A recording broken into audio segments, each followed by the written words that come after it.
Se você acha que estudar por flashcards pode aumentar muito o seu desempenho nos seus estudos, mas quando você foi começar, você ficou naquela dúvida, mas, meu Deus, como é que eu faço um bom flashcard?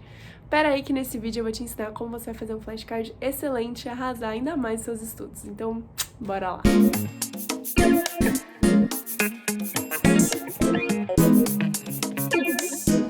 Oi gente, como é que vocês estão? Sejam bem-vindos a mais um novo vídeo aqui do canal. Vocês já têm me pedido esse vídeo sobre como fazer bons flashcards já faz um tempo, desde que eu praticamente lancei o primeiro vídeo aqui do canal, mas eu quis acumular um pouquinho mais de experiência para dar dicas realmente efetivas, importantes, essenciais para você fazer um trabalho assim excelente. Então, como já faz praticamente um ano que eu tô estudando através dessa metodologia, estudando através de flashcards, chegou a hora de eu fazer este bendito e maravilhoso vídeo. Bom, e para deixar esse vídeo todo organizadinho, eu resolvi separar esse assunto em 7 dicas principais para você construir um bom flashcard.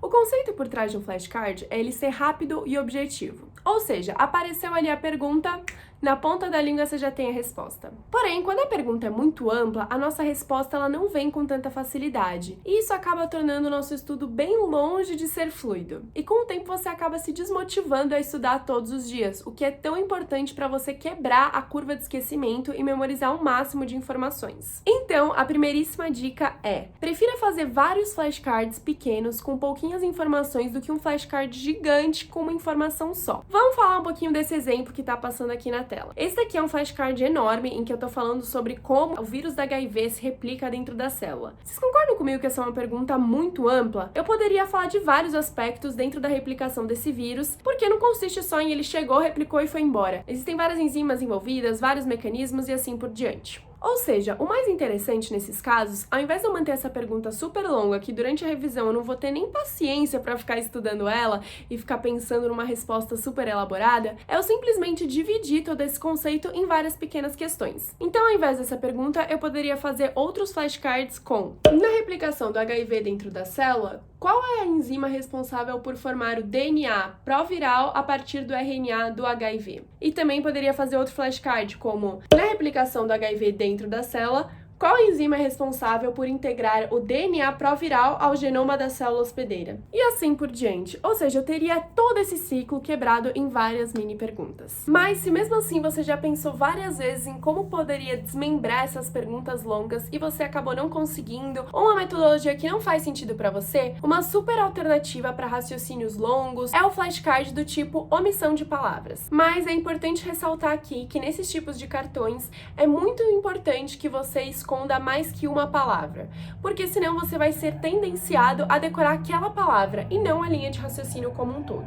No segundo semestre do ano passado, em que eu já estava um pouquinho mais cansada e que eu já tinha acumulado muitas informações, estava com muitos flashcards, principalmente flashcards no estilo básico, eu comecei a produzir a maioria no estilo omissão de palavras, porque ele é mais papum, fácil, mais rápido, e eu achei que eu decoraria mais informações. Porém, eu costumava omitir só uma palavra e eu acabava só trabalhando com esse tipo de cartão e o final foi meio que desastroso. Porque eu sentia que durante a aula eu não conseguia recuperar a linha de raciocínio inteira. Eu lembrava muito bem, assim, da palavra que estava no flashcard, mas eu não lembrava do restante da frase, porque meu cérebro se acostumou com isso. Então uma super dica é você esconder mais de uma palavra, porque aí você vai treinar com a omissão em vários locais e aí você vai entender realmente a linha de raciocínio. Um exemplo que eu quero dar pra vocês é nesse cartão que tá aparecendo agora na tela. Nesse caso, por exemplo, tem só uma palavra omitida. Porém, vocês não acham que seria mais interessante se eu escondesse hiperpolarização junto? É realmente para treinar o seu cérebro e não ficar só decora essa palavra que o cartão tá certo. Então, seguindo essa linha de raciocínio, e só para deixar bem claro, use cartões básicos para perguntas diretas, curtas. Porque o fato de você colocar um esforcinho a mais, de ler toda a frase e tem que pensar numa resposta, ele vai te ajudar muito a consolidar aquela informação. E ao longo do tempo, eu brinco que você vai ter o famoso efeito Hermione. O professor vai fazer uma pergunta na sala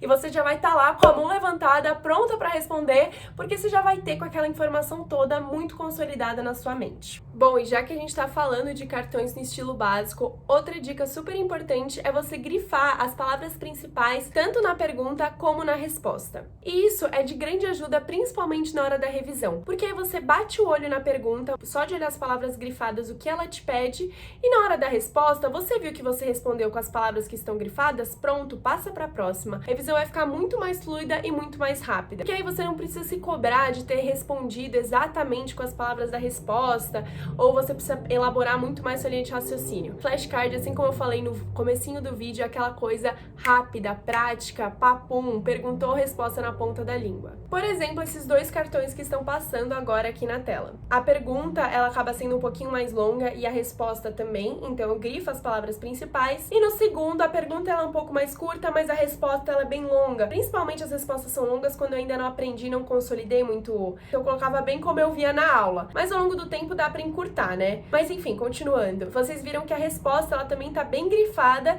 e ela também tá com a cor da pergunta, porque isso também me ajuda na minha memória visual pra associar as cores, pra eu saber que, putz, a queratose tem essa cor, enfim. Coisas de mente complicadas, parte da neuro, que vocês sabem que eu tenho aquela dificuldade, mas enfim, eu acho que essa parte também de você destacar com cores ajuda muito. Dica extra aí. Além disso, principalmente se você é da área da saúde, algo muito útil é você indicar na pergunta quantos itens a sua resposta tem. Por exemplo, você está fazendo algum flashcard referente a quais são os sinais e sintomas ou quais são os principais sinais e sintomas de uma determinada doença. Eu sempre costumo colocar em parênteses na pergunta, por exemplo, 5, que eu sei que na resposta eu coloquei 5 sinais e sintomas principais, e aí eu só vou olhar a resposta se eu lembrar de pelo menos 5 sinais e sintomas. E mesmo que eles estejam errados, pelo menos o meu cérebro trabalhou ali para associar todos aqueles sinais, sintomas da doença, então mesmo que esteja errado, vale super a pena. Eu admito que eu preciso elaborar algum tipo de metodologia para deixar menos amplas essas minhas perguntas sobre sinais e sintomas de doenças, mas é o que tem funcionado para mim por enquanto, eu ainda consigo, porque é principalmente cartão básico, lembrar na hora da aula me ajuda.